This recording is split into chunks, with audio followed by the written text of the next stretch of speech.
మొత్తం అంతా రౌండ్ గా నిలబడండి.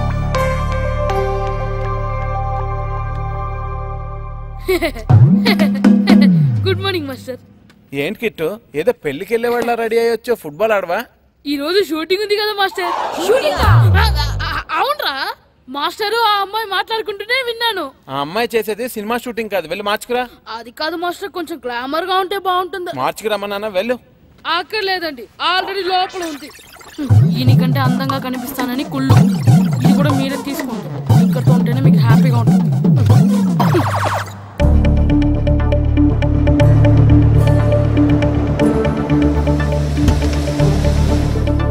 మీరు ఎక్సర్సైజ్ కంటిన్యూ చేయండి.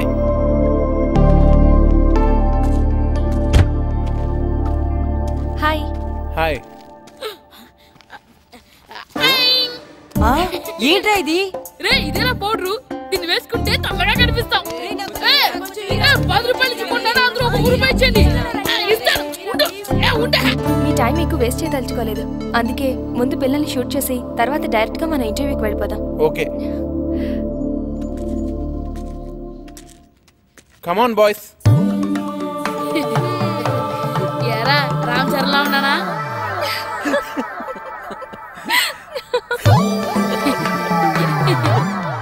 ముఖాల నిండా ఆ పౌడర్ ఏంటరా, తుడుచుకోండి. ఈ గ్లామర్ కూడా పోగొట్టేసరే. అందరూ వరుసగా నించోండి. నిలబడండిరా. సుధీర్, పిల్లలందరినీ వరుసగా షూట్ చేయి.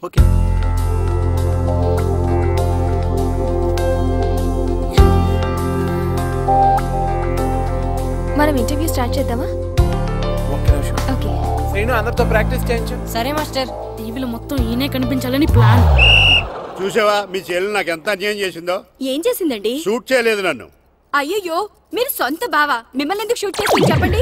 షూట్ చేయడం గన్న పెట్టి కాదే, కెమెరా పెట్టి. టీవీ కోసం మన ఊరు ఫుట్బాల్ టీం మీద ప్రోగ్రామ్ చేసింది. ముందే చెప్తే నేను ఫుట్బాల్ ఆడేవాడిని కదా. నువ్వు ఇంట్లో నన్ను నీకెందుకు వచ్చిన ఆటల్లే బావా, నువ్వు ఈ ఊరిని బాగా డెవలప్ చేయి. ఆదర్శ గ్రామ పంచాయతీ ప్రెసిడెంట్ గా నీతో స్పెషల్ ఇంటర్వ్యూ నేను చేస్తాను.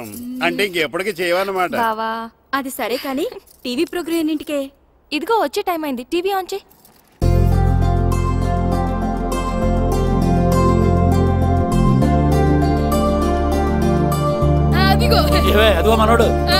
టీవీ9 ప్రేక్షకులకు నమస్కారం. మా అబ్బాయి క్రికెట్ బాగా ఆడతాడు. టీంలో ప్లేస్ దొరికితే సచినంతటోడు అయ్యేవాడని ఒక తండ్రి. మా అమ్మాయి టెన్నిస్ బాగా ఆడుతుంది, కొంచెం ఎంకరేజ్మెంట్ ఇచ్చుంటే సానియా మిర్జాని మించిపోయేది అని ఒక తల్లి. చెస్, వాలీబాల్, బాస్కెట్బాల్ ఆట ఏదైనా కూడా వాళ్ళ పిల్లలు ఆటలో ఒక మంచి స్థాయికి చేరాలని ప్రతి తల్లిదండ్రులు కలలు కంటారు. కానీ ఆ కలలు నిజం కావాలంటే వాళ్ళలోని టాలెంట్ ని గుర్తించాలి. కానీ కొందరు ఆ టాలెంట్ ని గుర్తించకుండా వాళ్ళ టాలెంట్ కి అన్యాయం చేస్తున్నారు. అలా తన స్టూడెంట్స్ కి జరిగిన అన్యాయాన్ని ప్రతిఘటించిన వ్యక్తిని మీకు పరిచయం చేస్తున్నాం. ఈయన పేరు రాము. సకినేటిపల్లి హై స్కూల్లో తెలుగు టీచర్ గా పనిచేస్తున్నారు.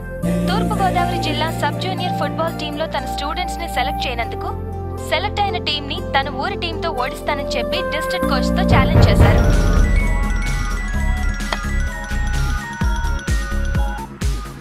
హలో సార్, నేను సురేష్ మాట్లాడుతున్నాను. టీవీ చూస్తున్నారా? చూస్తున్నారా? FTV చూస్తున్నా. చెప్పు. FTV తర్వాత చూడొచ్చు, ముందు టీవీ9 చూడండి సార్. టీవీ9? ఏమైనా సెన్సేషన్ న్యూస్ ఉందా? చూస్తానులే. టీవీ9 అంటే టీవీ9 ఏమొస్తుంది టీవీ9లో? రాము గారు, మీరు ఛాలెంజ్ చేయడానికి కారణం? నిజమైన టాలెంట్ ఓడిపోకూడదని. అంటే సెలెక్ట్ అయిన టీంలో టాలెంట్ లేదంటారా? సెలెక్ట్ చేయాల్సినంత టాలెంట్ మా వాళ్ళలో ఉందంటున్నాను. నిజంగా అంత టాలెంట్ ఉండుంటే మరి మీ వాళ్ళు ఎందుకు సెలెక్ట్ కాలేదు? ఈ ప్రశ్న అడగవలసింది నన్ను కాదు, మా ప్లేయర్స్ ని సెలెక్ట్ చేయని కోచ్ అజయ్ని అడగాలి.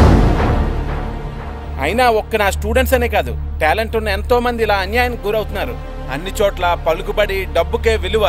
ఎంత బాగా ఆట ఆడగలిగేవాడైనా సరే డబ్బు ఖర్చు పెడితేనో లేకపోతే ఏ రాజకీయ నాయకుడి దగ్గర నుంచి రికమెండేషన్ లెటర్ తీసుకొస్తేనే కానీ సెలెక్ట్ అవ్వట్లేదు. క్రికెట్ నుంచి హాకీ వరకు, ఫుట్బాల్ నుంచి టెన్నిస్ వరకు ప్రతి ఆటలోనూ రాజకీయాలే. అందుకే 130 కోట్ల జనాభా ఉన్న మన దేశం ఒలింపిక్స్ లో ఒక్క పథకం సాధించడం కోసం నానా కష్టాలు పడవలసి వస్తుంది. వెళ్ళిన టీం ఓడిపోయిందని చూస్తారు కానీ నిజంగా ఆ టీంలో గెలిపించగలిగే ఆటగాళ్ళు ఉన్నారా లేదా అని చూడరు.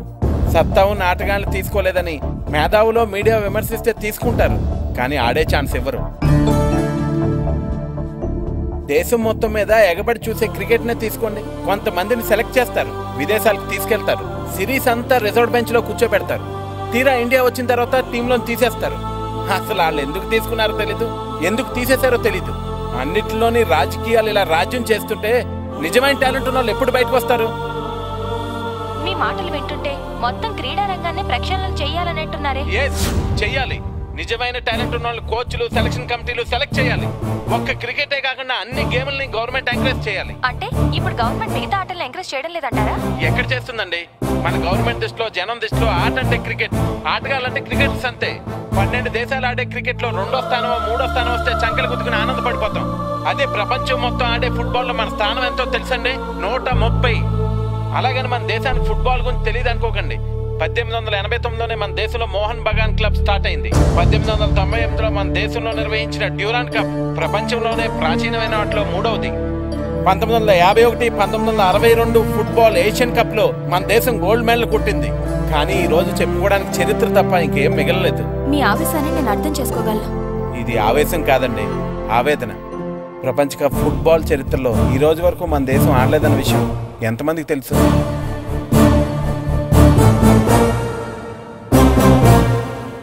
నిజానికి మన దేశంలో టాలెంట్ లేక కదండి, ఆ టాలెంట్ ని ప్రోత్సహించేవారు లేక. నా నమ్మకం ఒకటే, నిజమైన టాలెంట్ ని మనం గెలిపిస్తే ఆ టాలెంటే మన దేశాన్ని గెలిపిస్తుంది. అదిగో ఆ టాలెంట్ వీళ్ళలో ఉందని నేను ఛాలెంజ్ చేశాను. డెఫినెట్ గా ఈ ఛాలెంజ్ లో నేను గెలుస్తాను. గెలుస్తావా? గెలుస్తానంట ఛాలెంజ్ నాతో. హలో, నేను ఏపీ ఫుట్బాల్ అసోసియేషన్ చైర్మన్ చక్రపాణిని మాట్లాడుతున్నాను. సార్ సార్ చెప్పండి సార్. నువ్వు టీవీ నేను చూసావా? సార్ చూశాను సార్. నువ్వు చెప్పేది ఫోన్లో వినడానికి నేను సిద్ధంగా లేను. ఒకసారి ఇంటికి రా, నీతో మాట్లాడాలి.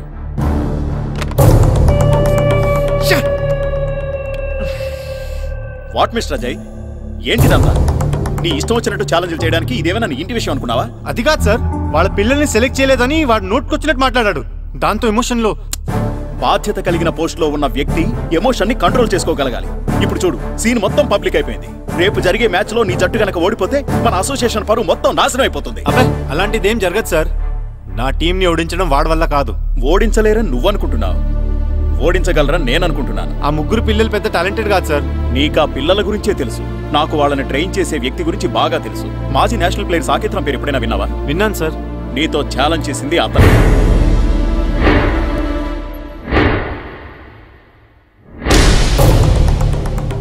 ఏంటి సార్ మీరు అనేది?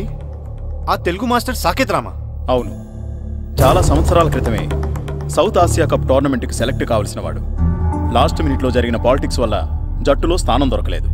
ఆ డిప్రెషన్లో ఉండగా ఒకరోజు బైక్ యాక్సిడెంట్ జరిగింది. ఆ తర్వాతే తను అలా అయిపోయాడు. బహుశా తనకు జరిగిన అన్యాయం ఆ పిల్లలకి జరగకూడదని నీతో ఆ ఛాలెంజ్ చేస్తుంటాడు.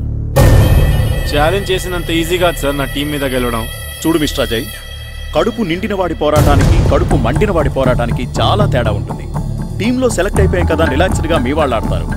ఎలాగైనా సెలెక్ట్ అవ్వాలని కసిగా వాళ్ళు ఆడతారు. ఎలా ఆడినా వాళ్ళు గెలవరు సార్. గెలవకపోతే మంచిదే, కానీ ఒకవేళ నీ టీం మ్యాచ్ పోగొట్టుకుంటే నువ్వు నీ ఉద్యోగం పోగొట్టుకోవాల్సి వస్తుంది. అది గుర్తుపెట్టు. You can go now. Look boys, 15వ తారీఖు మనకి సకినేటిపల్లి టీంకి మ్యాచ్ ఉంది, తెలుసు కదా? నా కోచింగ్లో మీరు వాళ్ళ మీద ఎలాగైనా గెలుస్తారని నాకు బాగా తెలుసు. నాకు ఆ కాన్ఫిడెన్స్ ఉంది. మన టీంతో అనవసరంగా పెట్టుకున్నందుకు వాళ్ళు కళ్ళలో కూడా ఫుట్బాల్ ఆడడానికి భయపడాలి. Practice, come on. యాండి ఎక్కడికి వెళ్తున్నారు? అసెంబ్లీ సమావేశాలు. అసెంబ్లీ సమావేశాలకా? ఏం పార్లమెంట్ సమావేశాలు కలమంటా? అసెంబ్లీకి పార్లమెంట్ కి మీరెందుకు వెళ్తారు? మహా అయితే పంచాయతీ ఆఫీస్కి వెళ్తారు. అది తెలుసు కదా, మరి ఎందుకు అడగటం? బుద్ధి తక్కువై. అది ఉంటే కదా ఎక్కువ తక్కువ తెలడా.